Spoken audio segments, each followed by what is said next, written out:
మనిషి జీవితంలో ఒక సక్సెస్ఫుల్ కావాలంటే పేషెన్సీ అనేది ఇంపార్టెంట్ రోల్ ప్లే చేస్తుంది.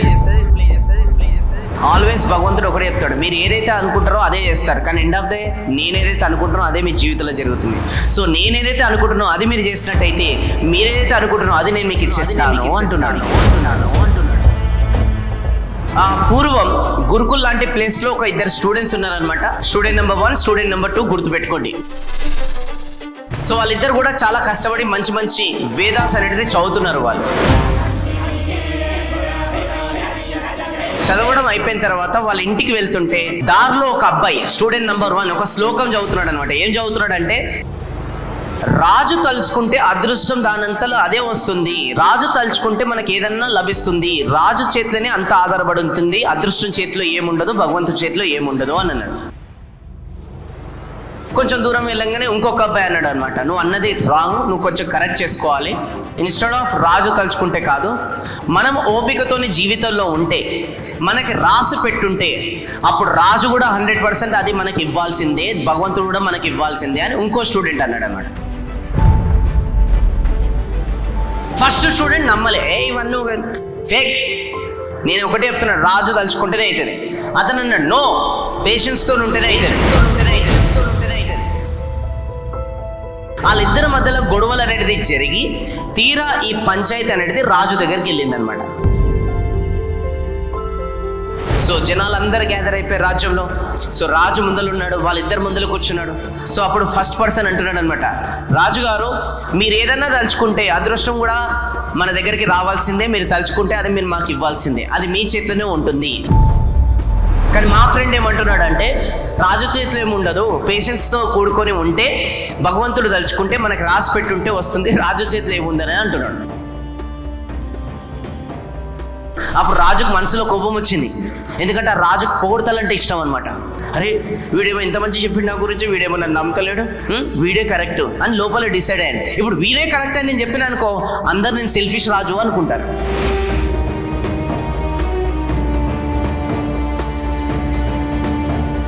కానీ ఇంటెలిజెంట్గా ఏదో ఒకటి చేయాలి, అందరి ముందు నేను బయటపడద్దు, కానీ నేనే గ్రేట్ అని తెలవాలి. రాజు తలుచుకుంటేనే అవుతాడని తెలవాలి జనాలకి, అందరికి కూడా వీడు ఫస్ట్ ఓడే కరెక్ట్ అని చెప్పేసి తెలవాలని. అప్పుడు రాజు ఏం చేసిండంటే, వాళ్ళిద్దరికి కూడా ఒక గిఫ్ట్ లాంటిది ఇచ్చిండు అనమాట, ఒక బ్యాగ్లో. ఫస్ట్ పర్సన్కి ఒక బ్యాగ్లో ఒక గిఫ్ట్ ఇచ్చాడు, సెకండ్ పర్సన్కి ఒక బ్యాగ్లో ఒక గిఫ్ట్ అనేది ఇచ్చాడు. ఆ గిఫ్ట్ ఇచ్చిన తర్వాత ఒక మాట చెప్పాడు, అరే ఫస్ట్ స్టూడెంట్ ఈ గిఫ్ట్ తీసుకో, 4 రోజులు ఇంట్లో పెట్టుకో, సెకండ్ స్టూడెంట్ ఈ గిఫ్ట్ తీసుకో, నేను 2 రోజులు ఇంట్లో పెట్టుకో. ఇద్దరు 4 రోజులు పెట్టుకున్న తర్వాత మళ్ళీ 4 రోజుల తర్వాత తీసుకొని రండి, వెళ్ళండి అన్నారు. ఇద్దరు ఇక నడుచుకుంటూ వెళ్తున్నారు. కొంచెం దూరం వెళ్ళిన తర్వాత ఆ ఫస్ట్ పర్సన్ ఎవరైతే ఉన్నారో మనకు కకృతి అనమాట. సో ఇమీడియట్గా, హే రాజు మనకి ఏమిచ్చిండో చూద్దాం, మన రాజు మనకి ఏమిచ్చిందో చూద్దాం, మూట ఇప్పు, అరే వద్దురా ఓపికతో ఉండు, 4 రోజుల తర్వాత తీసుకురమ్మన్నా, ఇప్పు. సరే అని చెప్పేసి వీడిప్పాడు, ఆ సెకండ్ పర్సన్తో కూడా మూటని ఇప్పించాడు. అప్పుడు ఫస్ట్ పర్సన్ ఎవరైతే ఉన్నారో వాని మూట ఇప్పంగానే అందులో వచ్చేసి దిష్టి తీస్తే కడతారు చూడండి, గుమ్మడికాయ, అది ఉందన్నమాట ఫస్ట్ పర్సన్. సెకండ్ పర్సన్ మూట ఇప్పితే ఏముందనంటే అక్కడ పుచ్చకాయ అనేది ఉంది సెకండ్ పర్సన్ ఇప్పగానే. సో ఫస్ట్ పర్సన్ అనేది ఇమీడియట్గా టెంప్ట్ అయ్యాడు, అరే నాకు గుమ్మడికాయ ఇచ్చాడు, నాకు ఇష్టం లేదు, అరే నాకు పుచ్చకాయ ఇష్టం, ఎన్నో రోజుల నుంచి నేను తినాలనుకుంటున్నాను రా, కానీ ఇప్పుడు రాజు నీకు ఇచ్చాడు, అది నాకు, ఇది నువ్వు తీసుకో. అరే రాజు మనకి ఇచ్చాడు కదరా, ఓపికతో ఉందాం కదరా, ఆయన నాకు అవన్నీ తెలియదు, నేను తింటారా ఈరోజే, అది నాకు, ఇది నువ్వు తీసుకో. సరే నీ ఇష్టం అని చెప్పేసి గుమ్మడికాయ ఫస్ట్ పర్సన్ దగ్గర నుంచి సెకండ్ పర్సన్ తీసుకున్నాడు, పుచ్చకాయ సెకండ్ పర్సన్ దగ్గర నుంచి ఫస్ట్ పర్సన్ తీసుకున్నాడు. ఇద్దరే వెళ్ళిపోయారు. ఇంటికి వెళ్ళిపోయిన తర్వాత వానకాకృతి ఇమీడియట్గా పుచ్చకాయ కట్ చేసేసి ఫస్ట్ పర్సన్ తినేశాడు. ఈ సెకండ్ పర్సన్ ఇమీడియట్గా మూట ఇప్పిన తర్వాత గుమ్మడికాయతో పాటు డైమండ్స్, వజ్రాలు ఇవన్నీ కూడా ఉన్నాయి.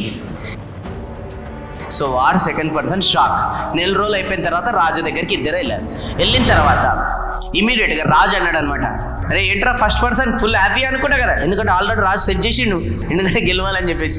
సో అప్పుడు రాజు నేమ్ హ్యాపీ, నువ్వు పుచ్చకాయ ఇచ్చినావు తినేసిన, పుచ్చకాయ నీకెందుకు ఇచ్చినారా, వానికి ఇచ్చిన కదా, నీకు గుమ్మడికాయ ఇచ్చిన కదా.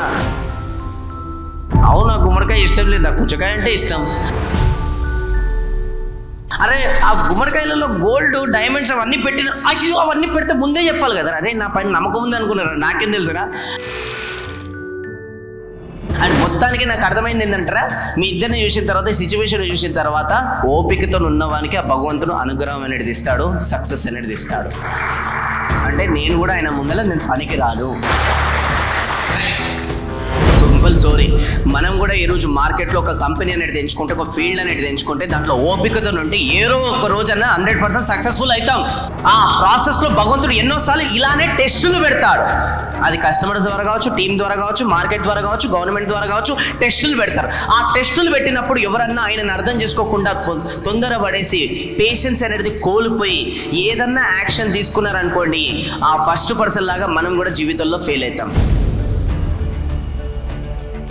ఆ టెస్టులు పెట్టినప్పుడు ఓపికతోని ఆ టెస్టులన్నీ అనుభవించారనుకోండి, ఆ సెకండ్ పర్సన్ ద్వారా మన జీవితంలో కూడా గోల్డ్ డైమండ్ల కన్నా మించి ఎన్నో ఆపర్చునిటీస్, లక్షల కోట్ల రూపాయలు సంపాదిస్తాము. ఓపికతో ఉన్న వాళ్ళకే సక్సెస్ అనేది లభించింది. ఓపికతో ఉన్న వాళ్ళకే ఈరోజు ప్రతి డే ఉన్నత స్థానంలో ఎదుగుతున్నారు.